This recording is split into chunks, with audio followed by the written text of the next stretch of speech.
Hello everyone and welcome to another Excel tutorial section. So today we are going to be talking about a very important topic, which is pivot tables.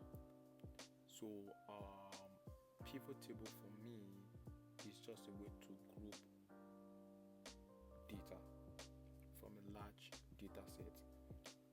Now for example, if you have a data set like this is an NBA data set, and this data set has a lot of information about NBA players. We have the player index, the player ID, the player's birth date, birthplace, career assists, a lot of information about NBA players, the college they came from, their draft round, the year they were drafted, the names of the players, their high schools, and their weights, their shoots, and their average salary. So this is a lot of information to process. So like if you have a data set like this and you want to make meaning out of this data set, you have to be able to group this data set by using different criteria. For example, you might want to group the players by how many players are from specific schools. You want to know how many players were drafted in specific years. You want to know the average height of players across board from different schools. A lot of things. Pivot tables or pivot tables gives you a lot of opportunity to do a lot of things, manipulate data in lots of ways, and you can also even draw graphs, visualizations from your pivot table. So it's very important to understand pivot tables because this is a very important aspect of data analysis and data manipulation. So you need to know how to do pivot tables. So today we are going to talk basically about pivot tables, and we're going to use this specific data set, which is the NBA data set, to do some analysis. So let's say, for example, I have this data set, and assuming this data is clean, and you want to analyze this data. For example, I want to know players that were from specific high school. How many players are from different high schools across board? So what I need to do, I'll insert a pivot table. So let's do that together. So now, if you want to insert a pivot table, the first thing you need to do is that you need to select the entire data set. So how do you select the entire data set? You can click on any cell in the data set and click on Ctrl A. So it selects the whole data set. So you go to insert and insert, then you go to pivot tables, you click on pivot tables.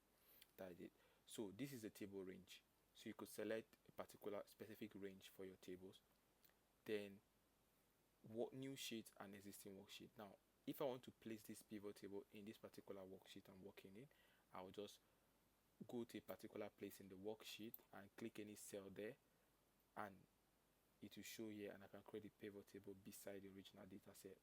But for the purpose of this tutorial, I'm going to create this pivot table in another worksheet and call it NBA analysis.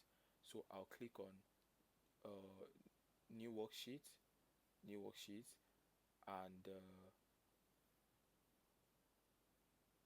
just OK. So when you just do OK, this this pivot table will create a new worksheet and will be in that worksheet. So this is what we have here, and this is the worksheet, sheet 1. So let me rename this sheet and call it NBA analysis. So I've renamed that sheet, calling it NBA analysis. So now there are a lot of things I can do with that with that NBA data set you just saw. So let's see what we can do. So you click on the pivot table. Anywhere in the pivot table, you see this menu that comes out here. You see these are all the table headings we had: the player index, the player's ID, the birth date, birthplace, career assist, and these are all the column headings that we had from our original data set popping up here. So what you can do a lot of things. I could actually group these players into the schools they came from and filter it by their age. There are a lot of things you could do. So let's do that. Let's do that. So I want to group these players into. I want to know players that were from specific schools. So the first thing you need to do, you need to know where to drag specific data set into. Now there, let me minimize this so that you see what I'm doing. I want to see what I'm doing. I want to see the whole thing.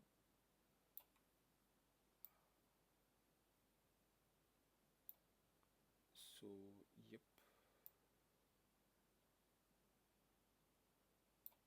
Okay, I think that should be okay. So we have different entries here. We have the filter, we have the columns, you have the rows, you have the values. You need to understand how to use the specific boxes, where to drag and drop your columns into, your columns names into, to be able to get accurate results. Now I want the the player's high school to be in the row, and I want to group them by their count, how many players are from specific high schools. So what I'll do is that I'm going to drag this high school. You see it, you click and drag it down to the rows. Now you see all the high schools will pop up here, all the high schools, and this counts distinct. It doesn't count, it doesn't repeat values. So these are the number of distinct high schools that were in that data set. So these are the high schools that we had in that data set. Then if you want to count the number of players that are in each high school, how do you do it? You are going to count the player ID. Now I'm going to show you something. When you actually take this player ID, because every player has his own distinct ID. So once you move this player ID into this value section, automatically, sometimes it counts the player's ID, sometimes it might sum it up. So you need to be careful. So if, like we have here, we want to count the player ID, we have to counting means you need to count the player ID that's under specific schools to know how many players are from that high school. So you could see this is a count of the ID. This is good, but sometimes you might get the sum and you might want to change it to count, or sometimes you might get the sum and want to change it to average. You could get a lot of things. You could get the sum, the average, count from here. So how do you do? You just click on this. There's an arrow. I think there's an arrow around here. I'll show you the arrow. Under this count ID, there is an arrow here. So once you click on this arrow here, you see value field settings. Once you click on value field settings, you see sum, count, average, max, mean, product. So you could choose any of them from here. So if you want to sum, you want to get the average, there are lots of possibilities. So now I'm going to leave it at count and click OK, and click OK there. Then this is it. We now have it. This is the schools, the high schools, and this is the count of the player ID. That is the number of players that are from each of these high schools. So you see, you have a table here consisting of all the high schools and the number of players that are from those high schools. So that is, those are things that you could get using pivot table. So also, now let's also do another type of analysis. Let's take this off. You can take this off by just clicking on them, then let's say I want to get I want to do an analysis on the player's position, like look through the data sets and find the players positions, distinct player positions that are there, and find how many players are in specific positions. So for example, I want to get how many players that are in different positions in this data set. So what do? This is the position. So you drag the same thing we did, we drag the position into the row section. Then once you do that, you're going to find the different distinct positions are here. You see the center, the points guard, the power forward, the shooting guard, and the small forward.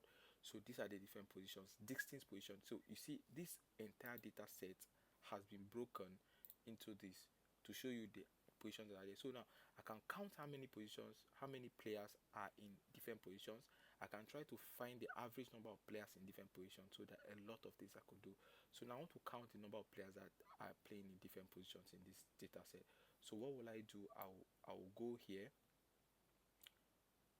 I'll go here and just take the player ID again, since it's distinct, and put it here in the value. So you see the count of the player ID. So you could see that you have 451 players playing from that data set, playing center forward. We have 404 point guard, we have 455 power forward, and so on and so forth. So this is the way you could get this thing done. So there are different ways you could design a pivot table. Okay, now before I show you how to design this pivot table, I will also show you how to filter. So if I want to filter this by their age, or by their, let's say by their age, yeah, by their age, let's just filter by their age. So I will now say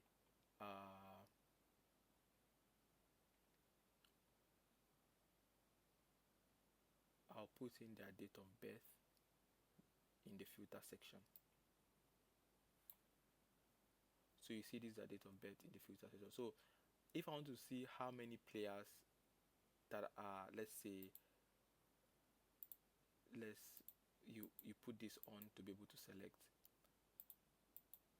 Yeah. So if I want to see, I don't know what's going on there.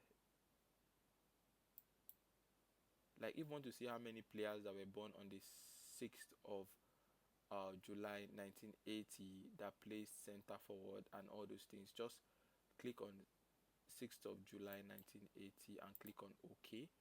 So you see it's just one player that was born on 6th of July 1980, and that player played center. So there are a lot of things you could do. You could try to filter this by, let's say you want to filter this by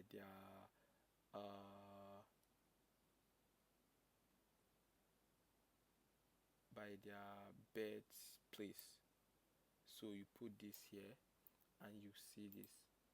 Now you want to find how many players are from Beaverton, Ohio, that play those different positions. You can just click on the Beaverton, Ohio, and click Beaverton, Ohio, and click OK.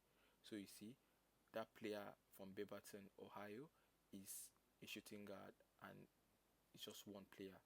So there are a lot of possibilities, there are a lot of things you could do, filter them by different criteria, and so on and so forth. So there are a lot of things you could do. So now let's remove this filter here. Let's remove this filter here and let's design this pivot table. So let's design it. Let's say we don't want to get the grand totals. So what you just need to do, you just come to pivot analyze, no, sorry, pivot design, sorry. Then you go to grand totals and just off the grand totals, and this goes off if you don't want to see pivot the grand totals. So if you want this pivot table to appear not in this form but in a different form, there are different ways you can, this pivot tables could appear. There are different ways, different table formats here for this pivot table. You can choose any of them depending on what you want.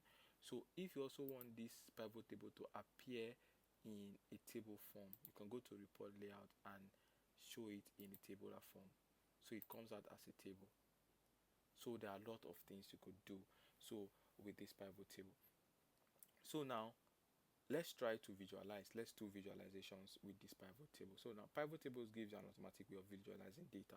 So for example, I want to visualize this data based on the frequency, like number of players that play in different positions. So what I just have to do is just click anywhere in the pivot table, come to pivot analyze, and go to pivot chart. So once you click on pivot chart, you see this chart automatically popping up here. You could use different, you could try to use line chart, you could use bar charts, you could use a lot of things, understand, to visualize that data. But for the purpose of this, you know, as a data analysis, as a data analyst, if you want to visualize frequency, you need to use the column chart or the bar chart anyone. So let's use the column chart here and click on OK. So once you click on OK, you have the column chart here. So you've actually analyzed this data set. Now these are the number of players playing different positions in your data set. The data set we just saw, you could see that, and you know how to do. If you want to show the column labels, you want to show the data labels, you could just come here, click on this addition sign here, come here and click on data labels here. See the numbers will pop up on it, and you could actually see how many players play specific positions visually from there. If you want to change the color of the bars, you could click on the bars here, and once you click on the bars, you could fill it. You could decide to make it green. So there are a lot of things you could do, lots of possibilities. So this is an introductory class to pivot tables. I'm going to make more lectures on pivot tables for a better understanding of pivot tables. So thank you very much. If you have any questions, you could actually comment them down, and if you need guidance, you could hit me up. So this is the end of our tutorials for today. Have a blessed day, and of course, see you on the next one. And don't forget to like and subscribe to the channel for more videos like this. Thank you. See you on the next one. Bye.